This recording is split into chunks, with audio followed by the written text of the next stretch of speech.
저는 오늘 디모데에게 사도 바울이 편지를 쓰면서 진정성이 있는 목회를 하기 위해 반드시 붙잡아야 되는 내용을 오늘 말씀에서 이제 두 가지를 말씀하시는데 그 중에 하나를 특별히 주목하면서 말씀을 보고 싶습니다.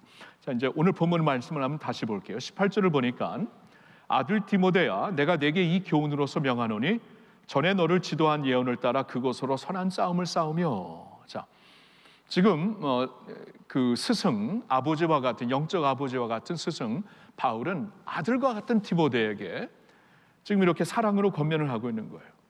내가 너에게 이 교훈으로서 명하노니 전에 너를 지도한 예언을 따라 그것으로 선한 싸움을 싸우며. 예언을 따라, 그러니까 전에 너를 위하여 지도한 예언, 이게 무엇인가? 그러니까 사도 바울이 이제 그 다른 교회 지도자들과 함께 디모데에게 안수를 한 거죠. 안수를 하면서 위임을 한 거죠. 교회, 에베소 교회를 이제 그 위임하는 목사로서 안수를 했던 것이죠. 저희도 이제 목사들이 목사 안수를 받을 때 선배 목사님들한테 안수를 받습니다. 그런 일이 있었는데, 그럴 때 하나님께서 그 바울을 통해, 그리고 이제 그를 위해 기도해 주었던 지도자들을 통해 예언으로 준 교훈이 있었다라는 것이요. 4장 14절을 한번 보실까요? 거기서도 이제 말씀을 우리에게 같은 내용으로 말씀하는데, 디모데야, 내 속에 있는 은사 곧 장로의 회에서, 여러 장로들이, 여러 이제 교회 지도자들이 있는 회에서 안수 받을 때에 예언을 통하여 받은 것을 가볍게 여기지 말며 그것을 늘 기억하면서 목회하라라는 말씀이죠. 그러면서 이제 18절을 보니까 이것으로 선한 싸움을 싸워라. 그때 하나님께서 이제 기도하면서 기도 가운데 하나님이 이제 지도자들을 통해 주신 예언과 같은 말씀, 이 교훈을 기억하면서 회상하면서 그 목회하는 자리에서 선한 싸움을 싸워라, 끝까지 싸워가라 라고 말씀을 하고 있는 것이죠. 그러면서 19절에 보면 이렇게 말씀을 이어갑니다. 믿음과 착한 양심을 가지라. 그러니까 그날 바울을 통해, 그리고 다른 교회 지도자들을 통해 무슨 예언으로 교훈을 하나님이 주셨는지 모르지만 19절에 금방 이어지는 말씀을 통해 아마도 믿음을 갖고 살라, 그리고 선한 그 양심을 갖고 살라는 그러한 그 예언의 말씀을 주신 것 같아요. 자, 이면을 여기서 말씀해 주고 있습니다. 믿음을 갖고 살라, 그리고 선한 양심을 가지면서 목회하라. 그래야 진정성을 가지고 끝까지 피니시월 할 수 있다라고 말씀을 하는 것이죠. 선한 싸움을 말입니다. 믿음이라는 것은 뭐 당연하죠. 나를 이곳으로 부르신 분이 하나님이시다, 하나님이 나를 불러주셨다, 이 믿음을 가지고 신뢰하는 마음으로 믿음으로 끝까지 견디는 것이고, 믿음으로 사명을 감당하는 것이고, 근데 그와 함께 선한 양심으로 감당하라. 자, 이면이 좀 새롭죠. 믿음으로 감당하라, 믿음으로 인내하라, 믿음으로 목회하라, 믿음으로 살라, 이런 말씀은 성경에서 많이 들을 수가 있는데, 오늘 본문에서는 선한 양심, 믿음과 함께 선한 양심으로 감당하라는 말씀을 주시고 있습니다. 이게 좀 굉장히 새롭죠. 그리고 이 목회 서신을, 목회자에게 주시는 서신을 쓰면서 디모데전서, 디모데후서를 보면 이 양심에 대한 말씀을 굉장히 중요시 되풀이하고 있습니다. 몇 군데를 보겠는데요. 1장 5절에 보면은, 여기 보면은 이제 그 선한 양심, 이 교훈의 목적은 청결한 마음과 선한 양심과 거짓이 없는 믿음에서 나오는 사랑이거늘 너가 이제 에베소 교인들에게 전해야 될 이 그 올바른 진리를 옳게, 말씀의 진리를 옳게 분별하여 전하는 모든 교훈의 목적은 사랑인데, 그 사랑이 어디서 비롯되는 것인가? 청결한 마음, 선한 양심, 거짓 없는 믿음에서 비롯되는 것이다. 여기서도 선한 양심을 말씀하죠. 그리고 오늘 본문 19절에서는 착한 믿음과 함께 착한 양심으로 선한 싸움을 싸워라 말씀을 하시고, 3장 9절에 보면 깨끗한 양심을 또한 말씀하십니다. 깨끗한 양심, 그러니까 교회에서 지도자들을, 감독을 세울 때 깨끗한 양심의 믿음의 비밀을 가진 자를 세워라 라고 말씀을 하시고 있죠. 디모데후서 1장 3절에는 디모데에게 두 번째 편지를 보내면서 내가 밤낮 간구하는 가운데 쉬지 않고 너를 생각하여 청결한 양심으로 청결한 양심으로, 깨끗한 양심으로 조상적부터 섬겨오는 너에 대한 그 모습을 보고 하나님께 감사하고, 디모데를 기억하면서 그의 청결한 양심이 하나님께 드리는 감사의 제목이 된다라고 그는 말하고 있는 것이죠. 그리고 디모데전서 4장 2절에 보면 조금 다른 면에서 양심에 대해 이런 말씀도 하십니다. 지금 이제 거짓된 영들을 따르는 그 자들을 대하여 말을 할 때 자기 양심이 화인을 맞아서 외식함으로 거짓말하는 자들이라. 자기 양심이 화인을 맞아서, 그러니까 다른 면에서 또 양심에 대해 말씀해 주시는 것이죠. 양심이 무뎌졌을 때, 화인을 맞았을 때, 양심이 더 이상 예민해지지 않았을 때 하나님의 말씀을 가르친다고 하면서 자신의 이익과 자신의 영광을 위해 가르치는 사람들이 되었는데, 그런 자들을 조심하라, 주의하라. 너도 양심에 화인 맞는 자가 되지 말아라. 이렇게 양심을 굉장히 많이 강조하고 있습니다. 여러분, 저는 오늘 이 말씀을 여러분들과 나누고 싶은 거예요. 오늘 하나님께서 우리의 양심을 좀 돌아보라. 하나님이 우리 안에 허락하신 양심, 선한 양심 돌아보면서, 혹시나 내가 지금 사소한 일에 타협하면서 오늘 주시는 말씀처럼 파손되는 자리까지 가고 있지 않는가. 빨리 자신을 돌이켜라, 돌아보라, 주의하라, 돌이키라고 주시는 말씀을 여러분들과 나누고 싶은 거예요. 여러분, 금년에 우리에게 그 성경 구절로 주신 디모데후서 2장 15절 말씀, 우리 한번 다 같이 읽어보겠습니다. 너는 진리의 말씀을 옳게 분별하며 부끄러울 것이 없는 일꾼으로 인정된 자로 자신을 하나님 앞에 드리기를 힘쓰라. 우리 모두에게 주시는 말씀이에요. 이거 디모데에게만 주시는 말씀이 아닙니다. 이 말씀을 통해 우리 모두에게 주시는 말씀인데, 우리가 진리의 기둥과 터 위에 선다는 것은 진리의 말씀을 옳게 분별하면서 부끄러울 것이 없는 일꾼으로 인정된 자로 자신을 하나님 앞에 드리기를 힘써야 되는 거예요. 힘써야 되는 거예요. 그렇게 살아야죠. 하나님이 우리를 너무나 영광스러운 복음으로 꺼내주셨는데 그렇게 살아야죠. 그렇게 finish well 해야죠. 선한 싸움을 끝까지 싸워야죠. 그러려면 믿음과 함께 선한 양심을 가지고 살아야 하는, 이 말씀을 우리가 좀 마음속에 깊이 새겨보았으면 좋겠습니다. 선한 양심에 대해 좀 두 가지 포인트를 나누고 싶은데, 첫 번째 포인트는 이것입니다. 우리 같이 읽어볼까요? 선한 양심은 우리 안에 허락하신 하나님의 경고 장치이다. 선한 양심은 우리 안에 하나님이 허락하신 경고 장치예요. 여러분, 제가 아까 19절을 읽다가 말하는데 19절을 한번 다시 보면은, 믿음과 착한 양심을 가지라. 어떤 이들은 이 양심을 버렸고, 지금 이 믿음과 함께 선한 양심 말씀하는데 이 양심에 대해 말하는 겁니다. 어떤 이들은 이 양심을 버렸고 그 믿음에 관하여는 그래서 파선하게 되었다. 파선하였다. 여러분, 우리가 있잖아요. 우리의 인생이, 우리의 믿음의 여정이 파손될 때까지 하나님이 아무런 경고를 주시지 않을까요? 경고 주십니다.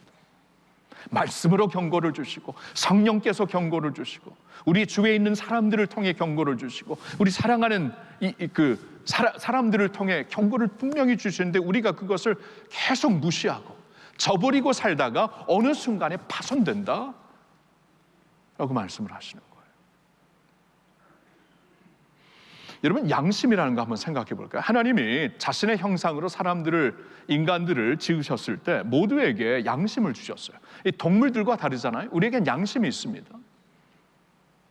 그 양심이 있다라는 것은, 이것은 내면의 나침판과 같은 것이죠. 오늘 설교의 제목을 내면의 나침판으로 정했는데, 내면의 나침판으로 여러분, 우리 모두 우리 안에 그 하나님의 율법을, 하나님의 말씀을 모른다고 해도 옳고 그른 것에 대한 이 도덕적인 어떠한 기준이 다 있어요. 사람들에게는 다 있습니다.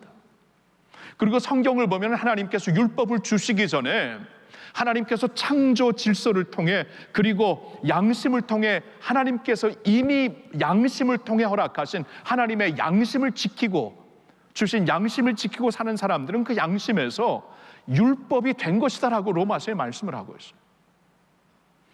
그러니까 말씀이 주어지기 전에 아브라함이 하나님을 믿고 그 율법이 있기 전에 하나님을 섬기고 믿음으로 하나님을 따르면서 순종했기 때문에 그 양심이 율법이 된 것이죠. 그리고 아브라함의 시간이지만 멜기세덱과 같은 분, 출애굽기의 이드로와 같은 분, 하나님께서 제사장으로, 의로운 제사장으로 우리에게 소개를 하고 있는데 그들은 모두 누구입니까?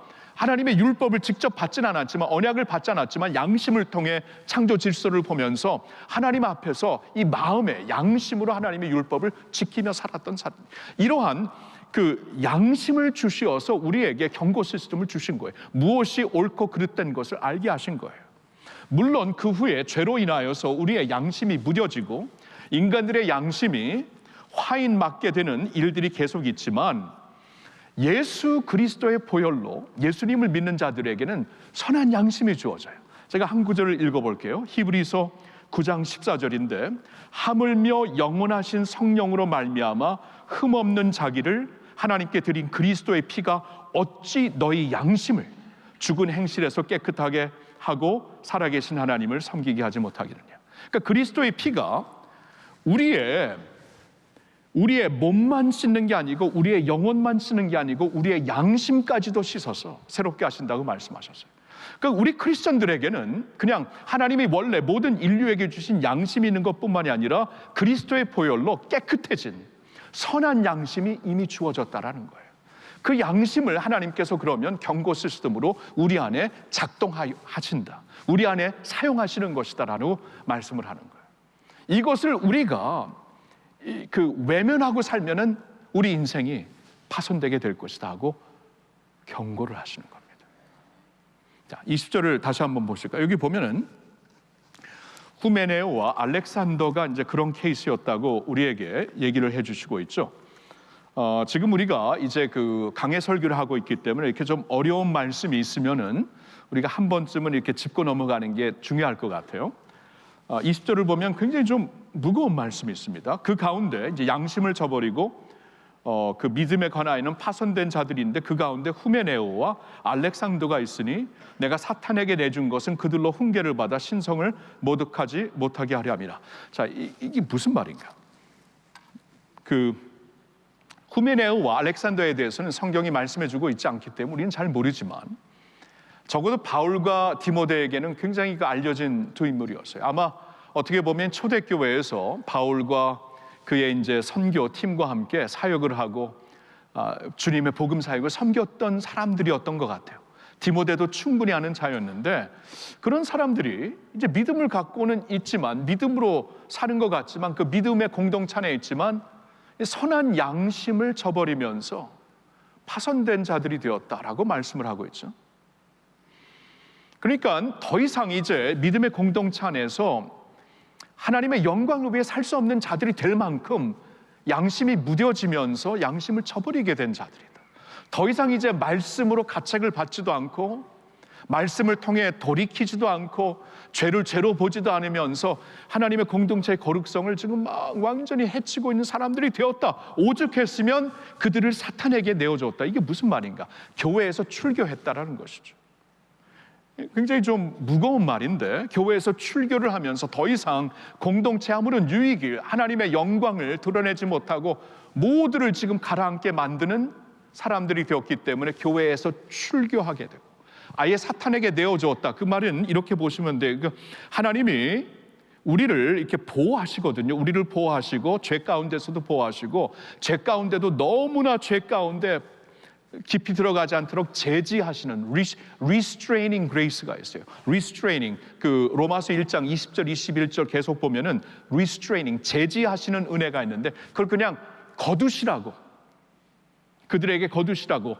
그래서 그런 면에서 사탄에게 완전히 주어져 그렇게 해서라도 깨닫고 돌이키는 자들이 되기를 위하여서 그렇게 했다라는 것입니다. 그러니까 저주하기 위해 그런 게 아니라 그렇게 해서라도 돌이키기를 원한다, 그 말이에요. 알렉산더와 후메네오에 대해 이제 그런 말씀을 하고 있는 것이죠. 그 가운데 후메네오와 알렉산더가 있으니 내가 사탄에게 내준 것은 그들로 훈계를 받아, 훈계, 교육을 받아 그렇게 해서라도 신성을 모독하지 못하게 하려 합니다. 여기에 이제 뜻이 있는 것이죠. 자, 그래서 이제 이 두 사람에 대해서 얘기를 하고 있는 것인데 포인트는 명확하죠. 포인트는 이제 그러니까 이제 20절을 통해서는 그들이 그런 자리에서라도 돌이키기만 하면 하나님의 이 긍휼, 한없는 긍휼과 은혜로 다시 주님 앞에 설 수 있다라는 것을 말하지만 이 18절부터 20절까지 쭉 이 콘텍스트를 보면 여기에 메시지는 왜 그렇게까지 가냐 그 말이죠.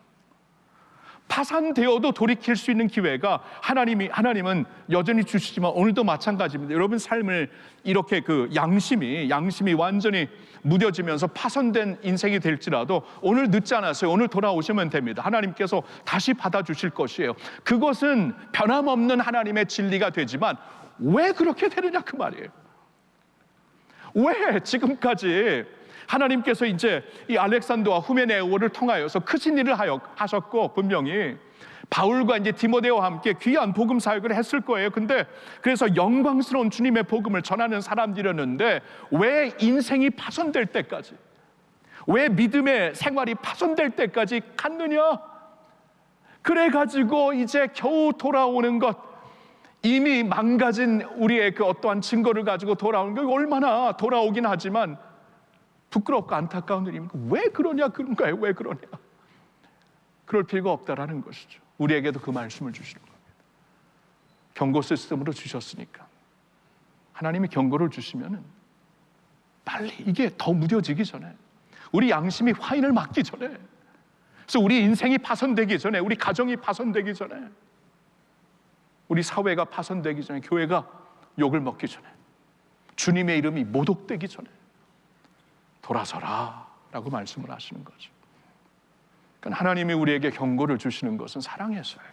그렇죠?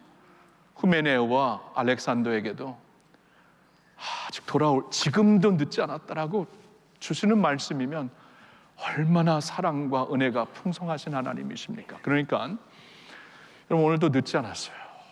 그동안 양심을 조금씩 이렇게 타협하며 사셨다면 오늘 끝내세요. 오늘 끝내세요. 아멘.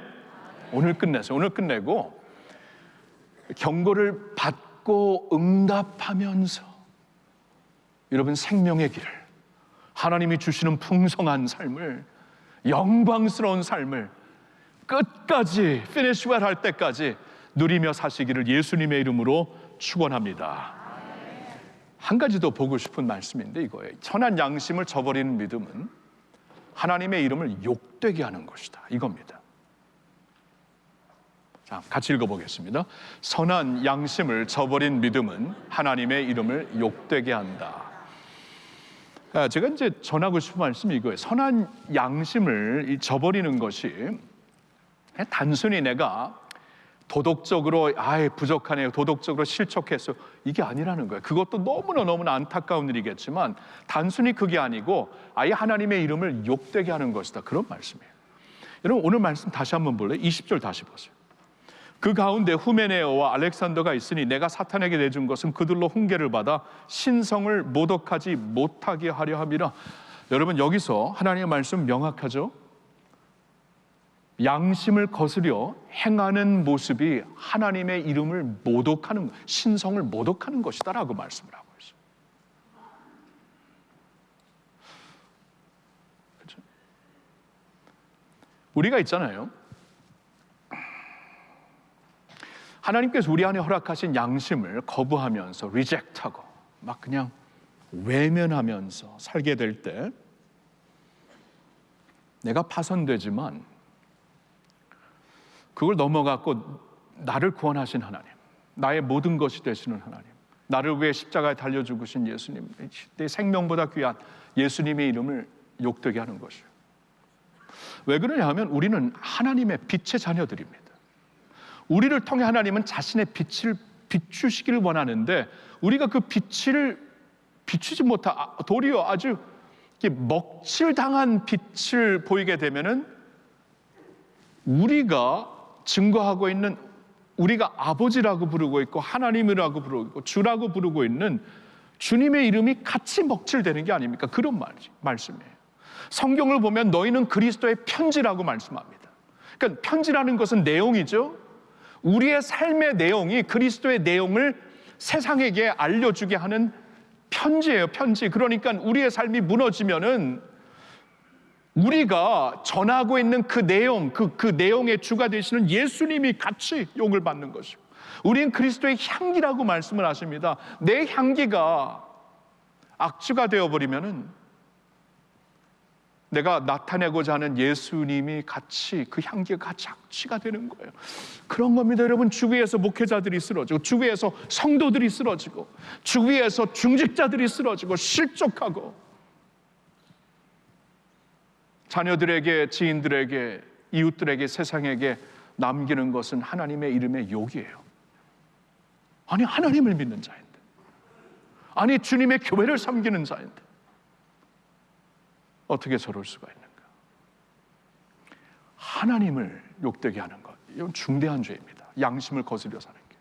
우리 양심, 선한 양심으로 우리에게 비춰주시는 하나님의 그 가르침, 하나님의 교훈이 있잖아요.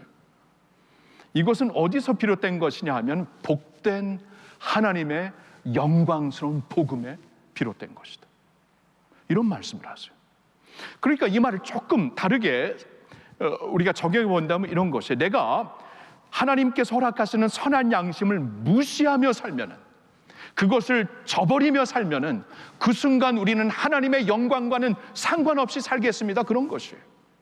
그 순간에는 하나님이 우리에게 주신 복된 복음과는 상관없이 살겠습니다 라고 말하는 것과 같은 것이라는 거예요. 이 기타 우리에게 주신 바른 교훈에 하나님의 가르침이 있는데, 그 선한 양심을 통해 우리에게 조명해 주시는 하나님의 뜻이 있고 하나님의 도덕이 있는데, 그것이 하나님의 말씀에 구체적으로 있지 아니한다고 할지라도 우리 선한 양심, 성경께서 조명해 주시는 말씀과 선한 양심으로 충분히 알 수가 있는데, 그것을 외면하며 살면은 그 순간 나는 내 죄를 위하여, 내 쾌락을 위하여 하나님의 영광 상관 안 하겠다, 하나님이 내게 주신 복음의 직분 상관 안 하겠다. 마치 에서가 하나님이 주신 장자의 주권을, 배고픔을 달래기 위해, 그냥 이 즉시 달래기 위해 그 동생이 만든 그 고기를 먹으면서 팔아버리는 것과 마찬가지죠. 하나님의 영광을 팔아버리는 것, 잠시적인 쾌락을 충족시키기 위해 하나님의 영광을 저버리고 하나님의 복된 복음을 저버리게 되는, 이런 말씀으로 우리에게 다가오는 것이, 사랑하는 성도 여러분, 선한 양심이라는 게 이 정도입니다. 선한 양심을 우리가 따르지 못하고 살 때 우리의 영혼이 파손되는 것뿐만이 아니라, 우리의 모든 신앙이 파손되고 우리의 증거가 파손되는 것뿐만이 아니라, 그렇게 사는 순간 우리는 하나님의 이름을 욕되게 하는, 성경에 보니까 신성모독하는 죄를 지게 되는 것이다 라고 말씀을 하고 있어요. 얼마나 심각한 죄입니까? 그러니까 우리가 오늘 이제 이 말씀 앞에서 이런 좀 결단을 해야 돼요. 하나님께서 예수님 안에서 우리에게 허락하신 선한 양심을 내가 가볍게 여기서는 안 되겠군. 이 선한 양심을 붙잡고 살아야 되겠군. 오늘 하나님께서 경고하시면 즉시 들어야 되겠군. 이게 내가 사는 것이고, 내 가정이 사는 것이고, 교회가 사는 것이고, 사회가 사는 것이구나. 그걸 깨달아야 되고, 이것을 내가 외면하는 순간 하나님의 영광이 다가 아닙니까? 복된 그리스도의 복음, 이 복음을 위해서 우리가 이제 사는 것이 아닙니까? 근데 그것 상관없이 살겠다, 나의 이 일시적인 쾌락을 위해서, 일시적인 죄악을 위해서 하나님의 영광을 버리고 살겠다고, 그 정도의 중대한 죄가 된다라는 것이. 그러니까 여러분, 결론은 당연하죠. 우리의 선한 양심을 저버리지 말라는 것이, 선한 양심을 갖고 살라는 것이 하나님이 허락하신 너무나 귀중한 선물입니다. 여러분, 간절히 바라옵기는 우리 모두 다 이 믿음과 함께 살아있는 양심을 가지고 살면서 우리 하나님의 영광을 위해, 영광스러운 주님의 복된 복음을 위해 finish well 할 수 있는 성도님들 모두가 되시기를 예수님의 이름으로 축원합니다.